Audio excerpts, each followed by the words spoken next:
औज़ुबिल्लाहिमिनश्शैतानिर्रजीम बिस्मिल्लाहिर्रहमानिर्रहीम। नाज़रीन, अवाम न्यूज़ के प्रोग्राम बोल अवाम से मैं हूं आपका मेज़बान चौधरी अरशद ढिल्लों। आज हमारे स्टूडियो में मौजूद हैं माहिर नफ्सियात जनाब doctor Mohammad Afzal Awan Sahab, community medical specialist, community psychiatry and community cardiology के माहिर। आज इनसे हम बात करेंगे कि community as a whole psychiatry subject क्या है और माशरे में पाए जाने वाले नफ्सियाती मसाइल किस तरह के होते हैं, उनको कैसे आइडेंटिफाई किया जाता है मेडिकल पॉइंट ऑफ व्यू से, और उनका इलाज किस तरह बेहतर तरीके से किया जा सकता है। जनाब डॉक्टर साहब, मैं आपको अपने स्टूडियो में खुश आमदीद कहता हूँ कि आप तशरीफ लाए। जैसा कि हमने बात की कि हमारा सब्जेक्ट है community as a whole psychiatry, तो इस सब्जेक्ट को समझने के लिए हम सबसे पहले बात करेंगे कि अमूमन एक बात की जाती है जो ज़बान ज़द-ए-आम होती है कि मुझे आपकी नफ्सियात समझ नहीं आती, इस बंदे की नफ्सियात बड़ी अजीब है। तो आप हमें ज़रा थोड़ा सा इसका हमें समझाएंगे कि ये नफ्सियात है क्या, इसको कैसे एलाबोरेट किया जा सकता है ताकि एक आम आदमी समझ सके कि ये नफ्सियात का मज़मून क्या है। औज़ुबिल्लाहिमिनश्शैतानिर्रजीम बिस्मिल्लाहिर्रहमानिर्रहीम अस्सलातु वस्सलामु अलैका या रसूलल्लाह सल्लल्लाहु तआला अलैहि वसल्लम। चौधरी अरशद साहब, बहुत बहुत शुक्रिया मुझे ये मौका देने का कि मैं इस तरीके से अपने जितने भी लोग हैं, जो मेरी बात है जितने लोगों तक पहुँचे, अल्लाह करे उन तक पहुँचे और उनको फ़ायदा हो। आपका सवाल बड़ा बरमहल है कि ये नफ्सियात के, मैं तो बड़ा हम्बल सा स्टूडेंट हूँ सारी फील्ड का। मेरी सिर्फ गुजारिश ये है कि ये एक ग्रीक वर्ड है साइकोलॉजी, साइकोलॉजी, इन दो लफ्ज़ों का अलग-अलग, साइकी एंड लॉजी मतलब रूह का इल्म, रूह का इल्म। ये यहाँ से इसका ये शुरुआत होती है और फिर इसमें आगे होते होते इसमें बड़े लोगों ने मेहनतें की, बड़े नाम बड़े हैं जिनकी बड़ी कंट्रीब्यूशन है, और अब इसी को मज़मून को बिहेवियरल साइंस भी कहते हैं। Now it has become a science, ताकि वो for the consumption of everyone, कि हर एक को वो साइंस का दौर है, साइंस की लोग बड़ी उसकी अहमियत समझते थे। बिहेवियर साइंस डॉक्टर साहब के रवैये क्या है, इंसानी रवैये क्या है, इसको सही फरमाते हैं आप कि उसकी स्टडी को, उसके इल्म को, उसकी सोच को और उसकी सोच के नतीजे में पैदा होने वाले एक्शन अमल को उसकी स्टडी करने का नाम ये आज के टू डेट। और इसके मसाइल तो बड़े हैं, एक नहीं है, छोटी सी नशिस्त है हमारी। मैं कोशिश करूँगा कि कम से कम वक्त में जो भी मेरी आइज़ाना किस्म की चंद ज़रूर मुझे आते हैं, मैं आप तक और आपके ज़रिए तक दोस्तों तक पहुँचाऊँ। तो इस जो एक्चुअली इसकी जब आज देखें ना, साइंस का दौर है, साइंस की सुपरमेसी का दौर है। साइंस कभी भी हमारा मज़हब कभी भी साइंस से लड़ाई में नहीं रहा, साइंस को अप्रिशिएट किया। लेकिन सबसे बड़ी साइंस तो खुद को दरियाफ्त करना और अपने बनाने वाले को दरियाफ्त करना है।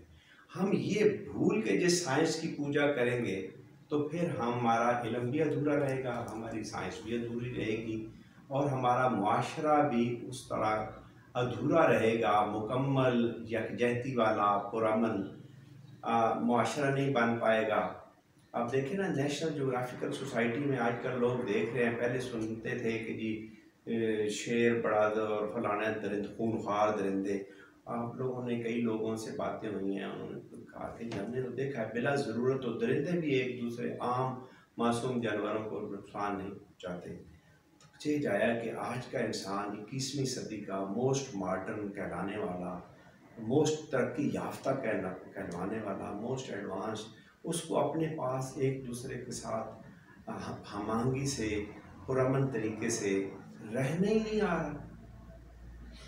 तो इस कहीं पे तो प्रॉब्लम है।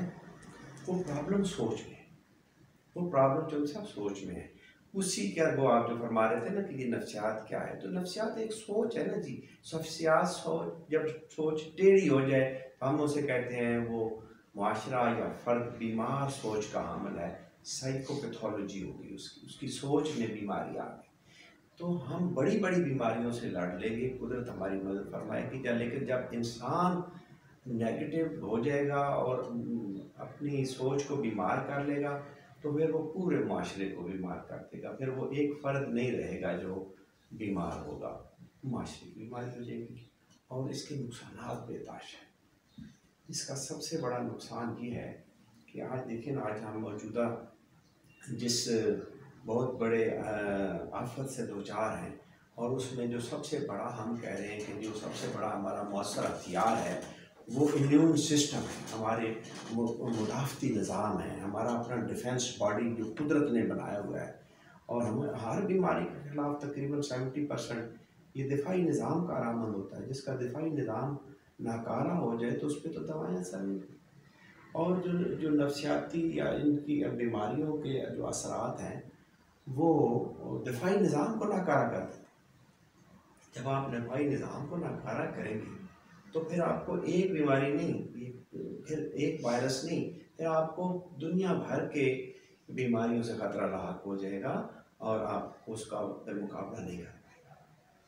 इसमें मैं थोड़ा सा मज़ीद क्लियर करना चाहूँगा जो आपने फरमाया अभी, जो मैं समझा कि नफ्सियात एक रूह का रद्द अमल है जो इंसान दूसरों के साथ जिसका इज़हार करता है।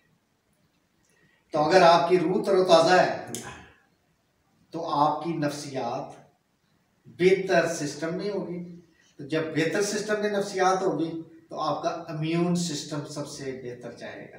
तो जब आपका इम्यून सिस्टम बेहतर होगा तो आपकी बॉडी भी बेहतर तरीके से काम करेगी। ऐसे ही है बिल्कुल। मैं बड़ा खुशी हुई है इस तरह आपका जो आपने फ़ौरन असेस कर लिया और इसको भांप लिया। ऐसा ही है। और जिस तरह हमारे जिस्म की खुराकें हैं, गंदम है और फ्रूट हैं और चीनी है और मुख्तलिफ कुदरती ग़िज़ाएँ जो हैं, इसी तरह खुशकिस्मती से हमारे मुल्क में एक बहुतायत में मौजूद है। अल्हम्दुलिल्लाह हमारा ज़राई मुल्क है। तो डॉक्टर साहब के नेक्स्ट मैं इस बात को यूँ आगे बढ़ाऊँगा। हमारे माशरे में इस नफ्सियात को समझने के बाद मैं कहूँगा कि हमारे माशरे में आप बतौर एक साइकेट्रिस्ट किस तरह की नफ्सियाती बीमारियों को अमूमन लोगों में देखते हैं। आपके पास मरीज़ आते हैं और उन बीमारियों की क्या वजूहात हैं जिनकी वजह से वो इस बीमारी में मुब्तला हो जाते हैं और उनका तदारक कैसे किया जा सकता है कि माशरे में इनका ज़्यादा फैलाव ना हो। सर बहुत शुक्रिया। मैं बड़ा हम्बल सा स्टूडेंट हूँ कम्युनिटी से मेडिसिन का, और उसकी जो मेरा मेजर इंटरेस्ट था आपने सही फरमाया, community psychology, psychiatry and cardiology, इनको मैं समझता हूँ कि ये मेरी प्रायोरिटी अगर हुई तो मैं as a community health worker या एक हेल्थ प्रोफेशनल के मैं ज़्यादा कंट्रीब्यूट अपना कर पाऊँगा, अपना हिस्सा दे पाऊँगा, जो भी हर एक इंसान का होता है कि जो अपने माशरे में अपना हिस्सा डाले। तो जैसे आपने फरमाया कि आजकल ये कितनी बीमारियां हैं, तो इनकी तो लंबी लिस्ट है। जो साहब अगर एक नशिस्त में उसको छोटी सी नशिस्त में समाप्त करना तो मुश्किल है, बड़ा मगर उसके बावजूद आप जरूर करनी है, क्यों करनी है, क्योंकि आवाम तक पहुंचानी है ये बात, अपने फेलो बींग्स तक, अपने जो इंसानी हमदर्दी, इंसान दोस्ती का सबूत ज़रूर देना है। उस हवाले से जो बड़ी बड़ी नफसियाती बीमारियाँ हैं सर, वो पहले तो इंसान से अपना रवैया जब तक दुरुस्त नहीं होगा तो ये बीमारी जन्म लेगी। रूह की एक ग़िज़ा या नफसियाती एक विटामिन वो ये भी है कि आपका माशरे से और माशरे का आपसे एक एतमाद का, एक ट्रस्ट का और एक अफेक्शन का ताल्लुक़ हो, शफ़क़त का ताल्लुक़ हो, अदब का ताल्लुक़ हो, तो वो माशरा और फ़र्द रूहानी तौर पे तवाना समझे जाएंगे। अगर मैं उस माशरे को, फ़र्द को समझूंगा कि उसको इलाज, मुआलजे या रूहानी या नफसियाती या सेहत की ज़रूरत है, जहाँ माशरा एक दूसरे से कट जाए और एक दूसरे से इंतकाम का सोच रखे, नफ़रत की सोच रखे और दूरी की सोच रखे। अभी बहुत ज़्यादा जो सोशल डिस्टेंसिंग की बात हो रही है, तो वो फिज़िकल डिस्टेंसिंग होनी चाहिए। आप और माशरे का वक्ती तौर पे जब तक ये वबा है, हम जिस्मानी तौर पे अलहदा रहें, रूहानी तौर पे, नफसियाती तौर पे, ज़हनी तौर पे एक दूसरे के करीब रहें, एक दूसरों को दुआओं में भी याद रखें और अपनी नेक ख्वाहिशात में भी याद रखें। यानी कि यूँ कहिए कि हाथ मिलाए ना मिलाए, दिल मिले रहने चाहिए। दिल मिले रहने चाहिए, और दिल से रेडिएशंस निकलती हैं, इसको लॉ ऑफ अट्रैक्शन कहते हैं। अगर आप अच्छी सोच के लोग हैं तो आपको इंशाल्लाह आपके से अच्छाइयाँ सरज़द होंगी और आप उसके नतीजे में एक अच्छा मुआशरा। इसको दीनी लिहाज से हम यूँ भी कह सकते हैं कि जैसे इन्नमल मोमिनून इख्वतुन, कि मोमिन तमाम आपस में भाई हैं। जब भाईचारे की फिजा होगी तो ये नफ्सियात खुद ब खुद अपनी जगह पे रहेगी। ऐसा ही है। फिर हमें जब आपने फरमाया कि मोमिन भाई हैं, तो वो जब मोमिन भाई बनते हैं तो उनका बाकी जो गैर मोमिन है उनसे हुक्म यह है कि उनसे भी बहुत अच्छे बर्ताव करें और कोई भूखे को खाना खिलाएं। इसमें हमारा मज़हब इतना ज़बरदस्त है। अगर हम अच्छे सेल्स पर्सन हो जाएं इस रिलीजन के, और हम अच्छे तरीके से इंसानों तक ये कन्वे कर दें कि हम उनके हक़ में हैं, हम एक दूसरे की भलाई में भी हैं और पूरी इंसानियत की भलाई में भी हैं, तो एक बड़ा इसका मुस्बत पैगाम जाएगा, मुस्बत रद्द-ए-अमल जाएगा और इसके नताइज भी इंशाल्लाह बड़े मुस्बत इंशाल्लाह। तो मौजूदा हालात में डॉक्टर साहब इस वक्त एक बड़ी हमारे माशरे में, लोगों के ज़हनों में एक वबा जो कोरोना की इस वक्त चल रही है, उसमें वबा के हकीकी मौजूदगी से ज़्यादा मैं समझता हूँ कि इस वक्त जो खौफ माशरे पे तारी है, उस खौफ ने लोगों की नफ्सियात को इतना डिस्टर्ब कर दिया है कि शायद वो बीमारी इतनी नहीं है जितनी वो उन्होंने अपने दिमाग के ऊपर, अपनी नफ्सियात के ऊपर, अपने दिलो दिमाग के ऊपर हावी कर ली है। इस मौजूदा सूरत हाल में और जिस वक्त अल्लाह ताला इंशाअल्लाह ताला अच्छे की उम्मीद रख के हर वक्त अच्छा शगुन रखना चाहिए मुसलमान को हमेशा, हम इससे निकल जाएंगे। तो आप बीएंगे साइकेट्रिक, क्या सोचते हैं, क्या समझते हैं कि किस तरह के मसाइल जो है हमारे माशरे में जन्म ले सकते हैं और किस तरह की तदाबीर इख्तियार करते हुए उनको कम से कम किया जा सकता है? पहले तो सर मेरी गुजारिश ये होगी कि हमारे जो सारे जो ज़राए अबलाग हैं, जो हमारी ज़िले इंतज़ामिया है, जो हमारी सूबाई इंतज़ामिया है, हमारी मरकज़ी इंतज़ामिया है, वो लोगों को बिल्कुल एक ये पावर कराने की में पहले कामयाब हो जाए कि ये कोई ऐसा थानेदारी नहीं है, कोई ज़ोर ज़बरदस्ती नहीं है, ये आपसे मोहब्बत है, ये आपसे शफ़क़त है, जिसकी वजह से आपको ये मुख्तलिफ़ मौके पे हर इंतज़ामिया के लोग, माहिरीन ये गुजारिश करते हैं कि आप फासले पे रहें जिस्मानी, रूहानी तौर पे करीब रहें, ज़हनी तौर पे करीब रहें, दुआओं में एक दूसरे को याद रखें और जो हिफाजती तदाबीर हैं उनको इख्तियार करें। और उनको क्यों इख्तियार करें? ये आपकी मोहब्बत है, आपसे मोहब्बत है, इसलिए इंतज़ामिया और सारे लोग कह रहे हैं आपको। दुश्मनी में नहीं कह रहे, मोहब्बत में कह रहे हैं, क्योंकि जान बचाना फ़र्ज़, परहेज़ वाजिब और इलाज सुन्नत। तो चूँकि हमारा मुल्क ये इतनी वबा इतने लोगों को अपने दायरे और अपने घेरे में ले सकती है कि वो जो इलाज वाला फेज़ आएगा वो शायद बहुत बड़ा बोझ हम पे पड़ सकता है। दुनिया नहीं बर्दाश्त कर पा रही और नहीं उसको मुसीबत और उसको बड़ा चैलेंज दरपेश है। तो हम एक ऐसे अभी तरक्की पसीर मुल्कों में से हैं, हम सिर्फ अपनी अखलाकी तवानाई से इस पे काबू पा सकते हैं और मुस्बत सोच से काबू पा सकते हैं। उसमें मुझ पर भी ज़िम्मेदारी आयद होती है, उसमें मेरे उलमाए कराम पे भी बड़ी अच्छी ज़िम्मेदारी आती है। मेरी ज़िले इंतज़ामिया बहुत अच्छी तरीके से कामयाब हो जाएगी जब हमारे जो पिलर्स हैं ज़िले इंतज़ामिया के, वो डिप्टी कमिश्नर साहब हैं, जो पुलिस की अथॉरिटीज़ हैं, वो अथॉरिटीज़ मुबल्लिग बने, वो सामने आएँ और मीडिया पे आएँ, आप जैसे दोस्तों से बात करें और उनका यही एक पैगाम हो। ये जो मिसट्रस्ट है बीच में, ये कम्युनिकेशन गैप है बीच में अवाम और इंतज़ामिया का, ये जितना कम होगा इतनी अंडरस्टैंडिंग बढ़ेगी, इतनी एक दूसरे की बात समझ में आएगी।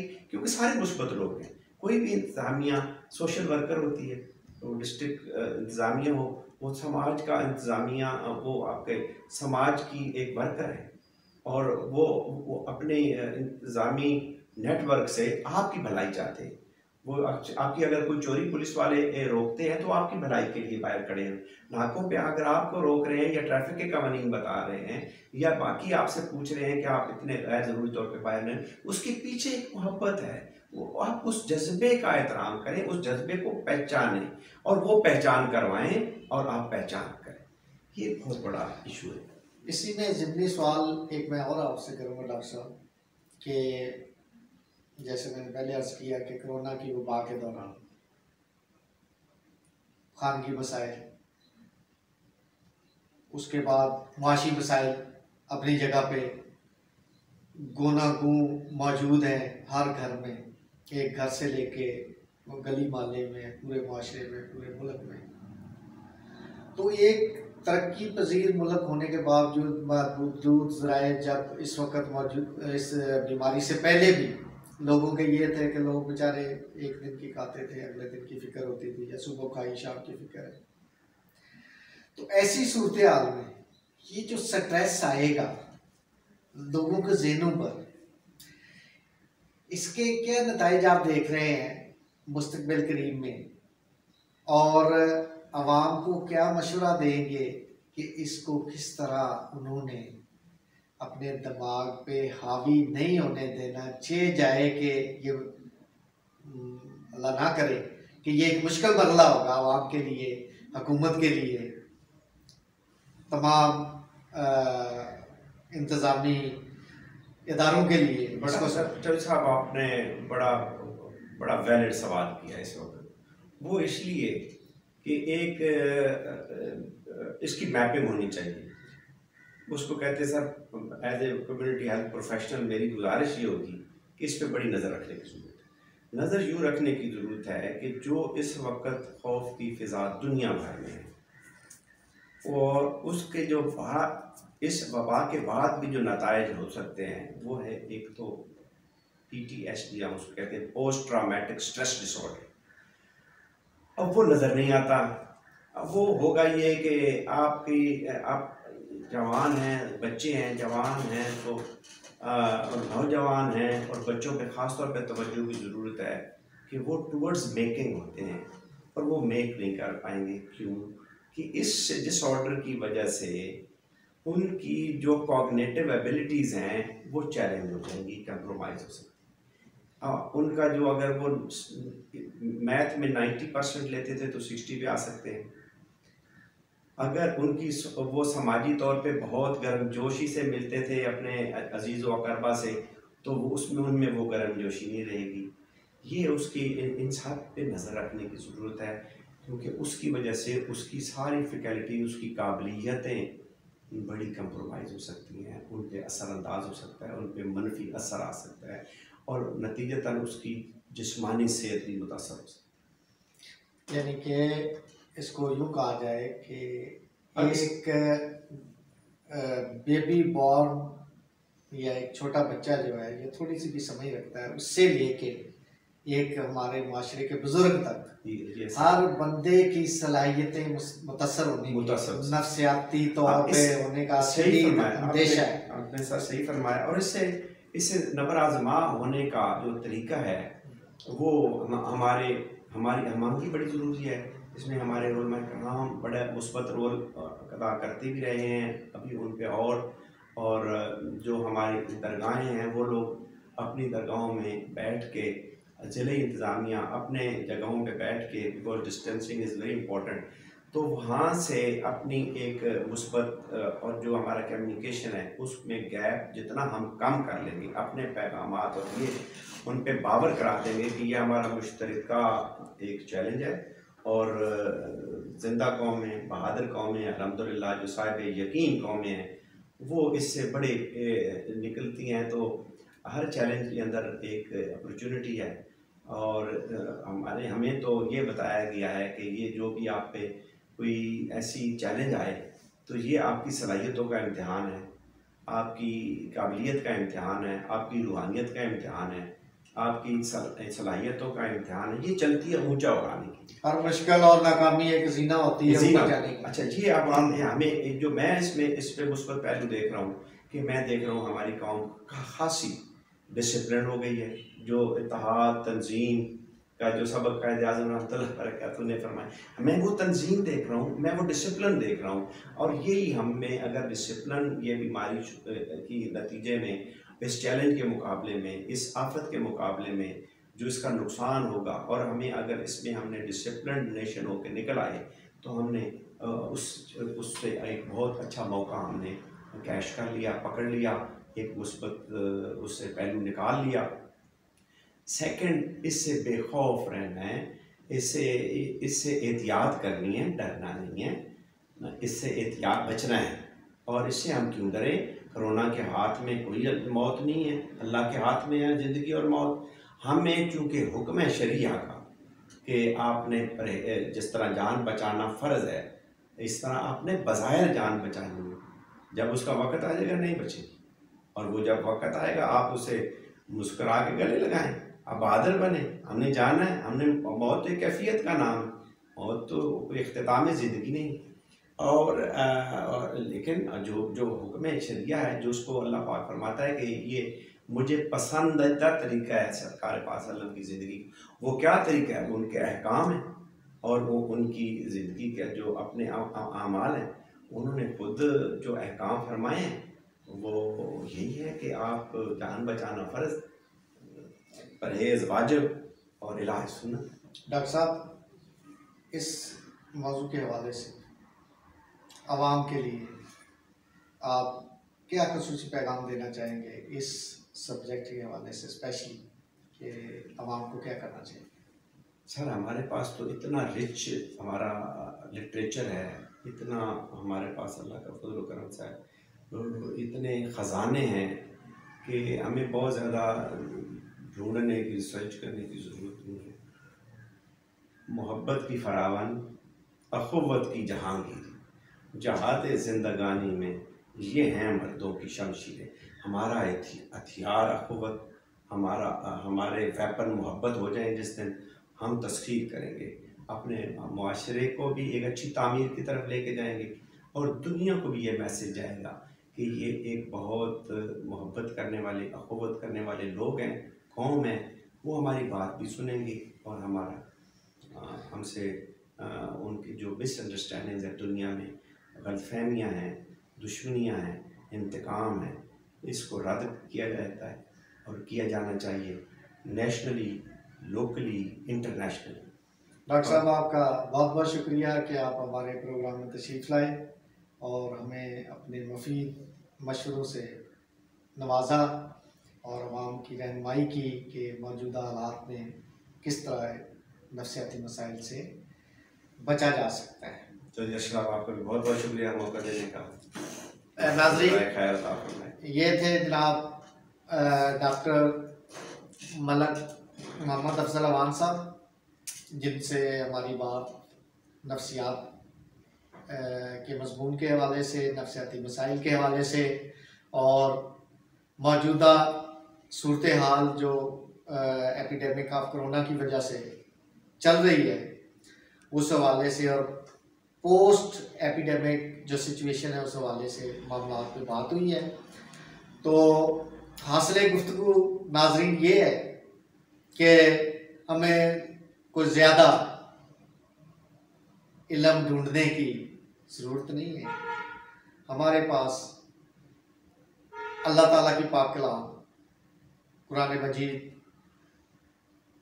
और नबी आखिर ज़मान हज़रत मोहम्मद सल्लल्लाहु अलैहि वसल्लम की हदीस और सुन्नत मुबारका की शक्ल में पूरा एक ज़िंदगी का नमूना हमारे पास मौजूद है। उसको हमने इन हालात में जो हमारा इससे पहले का एक शुतर बेमुहार मुआशरा बना हुआ था, अल्लाह ताला ने, मैं ये समझता हूँ और डॉक्टर साहब ने भी जो हमें समझाया है कि अल्लाह ताला ने हमें ये मौका दिया है कि उसको हमने एक डिसिप्लिन में कैसे लेके आना है और अल्हम्दुलिल्लाह वो काफ़ी हद तक आ भी रहा है। तो जैसे कहते हैं कि सोना जलकर ही कुंदन बनता है, तो इंशाअल्लाह ताला मैं इस उम्मीद के साथ आपसे इजाज़त चाहूँगा कि अल्लाह ताला ने जो कुछ भी अपने पैदा की कई मखलूक के लिए आज तक जो कुछ किया है उसकी बेहतरी के लिए किया है और इस सूरत हाल में भी हमने बेहतरी की तलाश करनी है और इस बीमारी को बेहतर तरीके से गुजार कर बेहतर रस्तों पे इंशाअल्लाह ताला हमने चलना है। और इसी के साथ मैं आपसे इजाज़त चाहूँगा।